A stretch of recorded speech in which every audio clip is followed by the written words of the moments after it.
ಪುರಾತನ ಕಾಲದಿಂದ ಐತೆ ಅಂತ ಬೋರ್ವೆಲ್. ಅವಾಗ ಊರಾಗ ನೀರಿಲ್ಲ, ಇದೇ ಬೋರ್ವೆಲ್ ಅಂತ ನೀರು ಉಳುತ್ತೆ. ಈಗ ಬೋರ್ವೆಲ್ ಮಾಡಿಸಿದ್ರೆ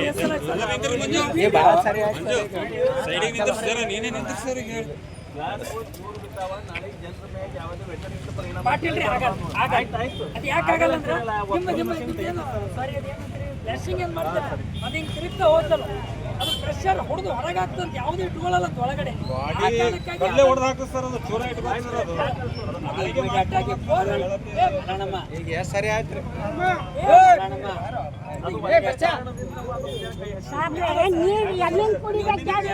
ನೀವು ರೊಕ್ಕ ಖರ್ಚು ಮಾಡಿ ಹೊಸ ಬೋರ್ವೆಲ್ ಹಾಕ್ರು ನೀರ್ ಬೆಳಲ್ಲ ಸರ್ ನಮ್ಮಲ್ಲಿ. ಅದು ಕೂತಿದ ನಮ್ಮೂರಾಗ ನೀವು ಮನೆ ಕಷ್ಟಪಟ್ಟು ನೀರ್ ಸಿಗಲ್ಲ ನಮಗೆ. ಅದು ಸಮಸ್ಯೆ. ಆ ಬೋರ್ವೆಲ್ ಇಮಿಡಿಯೇಟ್ ಆಗಿ ಚಾಲು ಮಾಡ್ಕೊಡ್ರಿ.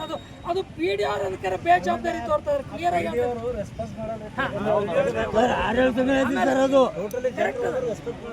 ಆಮೇಲೆ ಎಮ್ಮೋಣಿ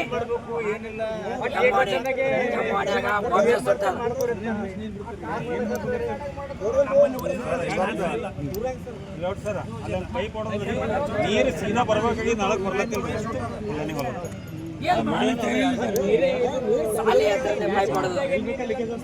ಆಮೇಲೆ ಓಣಿ